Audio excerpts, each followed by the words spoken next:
Hi team, how you doing? What we're going to do in this video is look over the key coastal legislation and planning orders that relate to assignment 3. I'm not going to apologise too much, but the content in this video isn't going to be the most exciting of content. The legislation is quite dry, but it's really important understanding the role of legislation and planning and policy in the management of coastal areas. What we're going to do to start with is just look over the key objectives in the video. So firstly, I'm going to kind of identify the key legislations that apply to the coastal zone, and then kind of explain the importance of them in terms of managing this particular area of the United Kingdom. I'm going to relate to the United Kingdom specifically because there's lots of examples around. You can relate this to coastal habitats that you've already looked at for previous assignments. So just as a starting point, let's have a quick look at the coastal zone as an area. So the UK coastline is actually well over 31,000 kilometres long. It includes Wales, Scotland, and Northern Ireland, and it includes a lot of these islands that you might notice around, especially around the north of Scotland. So it's quite a lot of coastline, and a lot of that is developed on. There's a lot of cities, as we've already considered, that lie on the coastal zone. It's worth bearing in mind that Wales and Scotland and Northern Ireland have devolved governments, and because of that, they have a lot of control of their own coastal waters. So a lot of what we talk about for today, although it applies a lot to the UK coast, a lot of it will only really apply to England, and I'll kind of make that kind of clear where I can. But just be careful where you do that. If you do focus on a Welsh beach or a Welsh coastline, for example, make sure you look up the Welsh legislation for that particular area. Now, the coastal zone itself extends from essentially it's the thin strip, including the shoreline, which we class as the coastline as such, which is where the sea meets the land, and this can include cliffs and beaches and those kind of things. And it can stretch out depending on the legislation you're looking at. It can go out as far as 200 nautical miles, out into the ocean. A lot of the time, what we're talking about really is about 12 miles out in terms of the coastal zone as a whole, and it covers any kind of activities that are taking place in these particular areas. So it can include building on the land. It can include the use of these areas for extraction of natural materials like mining, quarrying, and things like that. It can include extraction of fish and energy as well. Is all included in this particular region as such. Okay, so what we're going to do is have a quick look at the key legislation that applies to this zone. Okay, now this is broken down into 3 key areas. European legislation still applies to the UK, although we have obviously agreed to leave the EU. The legislation still stands in place, and we are going to be carrying across this legislation into UK law when we do eventually agree an actual departure from the EU. Okay, so it's really important we still include this in our mindset, and it will change over the next couple of months and years into UK legislation. UK legislation is the second group of main types of legislation. It's really important, and these obviously apply throughout the country. They can obviously differ from country to country within England, Wales, Scotland, and Northern Ireland. And then site designations, and we have looked at site designations before in Unit 1, so we're going to kind of pull on some of our understanding from that, and you can pull on your notes from that area as well. So let's just quickly take a quick look at European legislation. European legislation, there's 3 key areas here. The first is the Habitats Directive, and this ensures conservation of rare, threatened, or endemic species. And endemic species means they're only found in one place, one or that place, so they're quite rare. And these species are listed. You're not expected to list them. It's just understanding that there is a directive to protect those particular places. It also lists 200 rare habitat types that are targeted for conservation. So this is, when we say directive, what we tend to find is that the EU will set a directive, and then the individual states, like the UK, will set their own legislation in place that links into this directive. Okay. The next one is the Bathing Water Directive. So what this looks to do is safeguard public health, and in turn also aquatic environment health in coastal areas. And this includes rivers, and it's mainly about pollution and water quality. And what it does is the directive in this particular case is about informing the public about water quality for a given area, for a given country, and allowing comparisons from country to country. So it really ups that ante in terms of that. If your country's languishing at the bottom of the list, then you can hold your politicians and your companies that are using those water areas kind of to account. The last one is the Water Framework Directive. What this does essentially is it commits EU members to achieve a good status of all its water bodies. Now, water is measured in this particular directive as either good or poor. So it's very black and white. You either have good water quality or poor water quality, and it's measured quantitatively. So it's quite important, maybe in linking this to your work in Unit 16, where you looked at different ways of measuring the quality of water, maybe the biological content. So in terms of what species are living there, is it species that are tolerant to pollution and therefore indicates poor quality, or is it species that are more prone to pollution and therefore the water is indicated as clean? It also looks at chemical makeup of the water as well, so it measures key chemical quantities in that as well. So it's quite an important directive in the sense that it measures the quality of water bodies, including rivers. So it extends that coastal region up into the inland areas, and it also looks then at the way that the land is being used. So it might relate then to the countryside, and it can relate to farming and things like that, where you get runoff from fertilizer use and things like that. So that covers the key European legislations. And again, they're all directives as such. They're not necessarily they're not put into place in each country, but they are kind of there to inform countries what they should be working towards. We then move into the UK, specifically in terms of the UK legislation itself. The first important one is the Wildlife and Countryside Act, 1981. And this was the key primary legislation to protect animals, plants and habitats in the UK. And a lot of this focuses around wild birds, but it does extend beyond this, and it puts in place protections and not only that, penalties for people that go about doing damage to wildlife and the countryside as such. A lot of this was based around fining people for acts perhaps deliberately going out and using pesticides where they shouldn't, or something like that. The second one that's important is the Countryside and Rights of Way Act 2000. What this did is kind of like the right to roam legislation in many respects, and it's about opening up access to the countryside for the public, so building footpaths and things like that, and especially if you think about the coastal footpaths that are available in the southwest, they do cut across people's land a lot of the time. The other thing that came into account with the Countryside and Rights of Way Act is that it increased the penalty for poor conservation, increased it from just being a fine, which was initially the case, to imprisonment.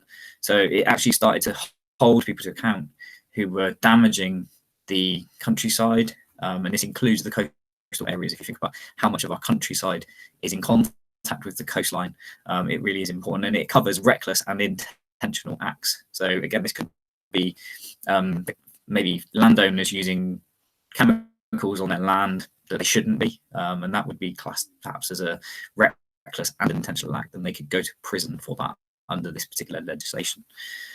The third one is the Marine and Coastal Access Bill. This came off the back of an EU directive, and it set up a management system to license activities in the coastal zone. What this actually means is that any kind of activity that essentially is human, so again, this could include fisheries, it could include harnessing energy in the form of, say, wave or tidal, any kind of development on the coastline, it is covered under this particular bill, and it's about licensing those. So what that means is that people need to go through kind of planning permissions, etc., and it gives people the right to say their concerns about doing it.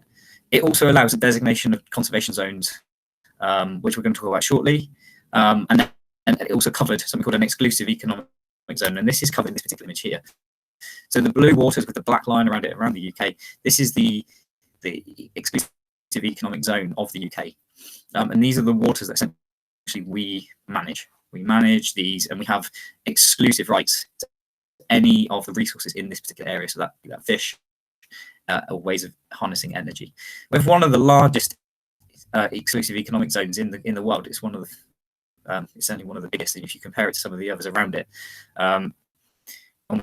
We also have exclusive economic zones elsewhere in the world where we have other territories, perhaps around the Falkland Islands and places like that, which may be disputed, but we do have rights to those areas at the moment. We also therefore have responsibility for these lands as well, and our legislation is in place for that. What's also worth noting is this image, and again, it's probably worth I may be pausing the video, taking a screenshot of this, or trying to find this image yourself. What this shows you is the key legislations that apply to the different parts of the coastal habitats. So this gives you roughly an area by which these cover, and there are some really important legislations that are within this that I haven't covered in this video, but if you do select one or two of them that you think are quite important, some of these apply to Wales, which are the dark blue ones. Some of them apply to the UK and Wales, which covers the light blue ones, and some of them are about essentially their plans, and we're going to talk about shore management plans in a minute. There are also local harbour plans and powers as well that are covered within this. So that's worth taking a screenshot of that, maybe building that into your assignment. Just shows you where these kind of the boundaries of these legislations and such. Okay, so that covers the main legislations. Again, it's quite dry, but you can pause the video, you can go back and make notes over any of this, and would strongly suggest researching some of the key legislations when you talk about them. Now, the next one is site designations. And we've covered this before in Unit 1, Assignment 2. So you go back to your content that you've covered for that. What you're going to do at this point is start to look through the main types. So the first one we're going to cover is Site of Special Scientific Interest, so the SSSI. These are protected areas of land and water that are about kind of representing our natural heritage. So, what is the UK and what represents the UK? And this is about flora, fauna, geology, geomorphology, and any of these things can be protected for their scientific interest. So this is, again, it can relate to education and research as well, areas that we want to keep protected for that reason. We then move on to national nature reserves and marine nature reserves. These essentially are established to protect some of our most important habitats, species and geology, and they provide outdoor laboratories. So they're protected in terms of the human activities that can take place on them. So it may restrict fishing, it may restrict development of buildings, and if you're going to do any of those kind of activities, you're going to need a special license, or you need special planning permissions, and it's probably going to be rejected anyway. The special protection areas, the SPAs, safeguards and habitats of migratory birds. That noise, by the way, is somebody drilling, so it's really nice of them to do that. I don't know if you can hear it, but just try and over-listen that. Safeguards and habitats of migratory birds, and certain members. So the special protection areas specifically safeguards habitats related to wild birds, and certain species of birds, and the habitats that they use. So it might include wetlands, mudflats, and things like that. Special areas of conservation. So these are areas. These are essentially a list of 220 habitats and about 1,000 species that are part of the EU's Natura 2000 directive, essentially. And these, again, are areas that are protected under law. We have areas of outstanding natural beauty. Again, these are generally areas of land, but that land can include coastal regions in certain places. And these, what this kind of puts in place is a kind of development strategy. So you have to get special planning permission to build or to develop in an area of outstanding natural beauty. Just kind of limiting the human activities again. We have marine conservation zones. These are a special type of marine nature reserve, essentially, that protect important or threatened habitats and species, again, by limiting human activity. So it might be about putting a curfew on when fishing can take place. So maybe it's only between certain months of the year, or it can go as far as including a no-take zone. So this means completely banning any kind of human activities in that area, and that can include recreational boating, can include, swimming and scuba diving, and that certainly includes fishing and taking from that. And then finally, the Ramsar sites. And the Ramsar sites are quite important because they're an international treaty, so they cover all countries of the world, and these are protecting sites that generally contain wetland kind of species or habitats as such. So again, it's a lot of that is about protecting the wild birds species and the migratory bird species as such. But the wetlands are really important in that particular case, and these tend to be not necessarily right on the coastal areas. They can be kind of estuaries and places like that, so they're a bit further inland occasionally. So it's worth including that in your understanding of the coastal zone. It's not just out at sea. Okay, so those divisions. If you're not sure on any of those, go back over your stuff from Unit 1. The last one is planning. Shore management plans. These essentially are plans to manage the coastal habitats, and they can be addressed in a number of ways. And what I'm going to do in a later video is I'll talk through the ways in which these management plans can be put into action.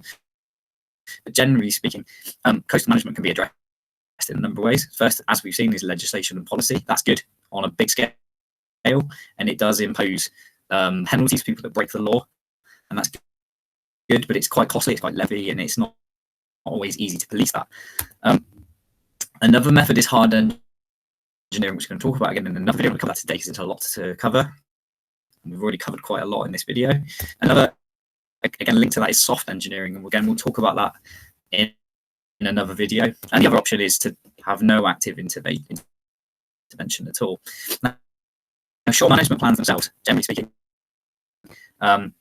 these are determining an overall strategy or policy for managing a given shoreline. And there are 4 options here. So if we take a given area of shore or coastal land that's being eroded as an example, naturally, so there's a natural threat to it, we've got 4 options to it. The first is we hold the line. What this means is that we just actively keep adding sediment to it, or we build defences to stop that.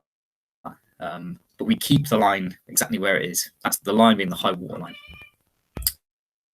No active intervention means we don't do anything. We just let it go, let nature take its course. Managing alignment. This can be about managing the way in which the coastline is being eroded. So it's being eroded by, say, precipitation and things like that. What that's about is managing the way that the water falling onto, say, a cliff moves away from that cliff. So we could put in drainage, we can put in things like that. And what we'll do in the next video is talk about hard and soft engineering to cover this. The last option is advance the line. And this is where we'll actively push the high tide line out into the ocean. And this means that we can actually increase the lifespan of a coastal area. So these are essentially shore management plans, and it's about basically this is what we're going to do in the future, and it sets a policy and sets a strategy for an area. Okay, so that covers that aspect, and as I said, I'll do another video for the engineering side of it, so what we can actually physically do for a coastal area. But this is more about the kind of planning and the legislation stuff that kind of sits behind that. Okay, so if you've got any problems at all, give me a shout. And if you go from there, cool. Good luck.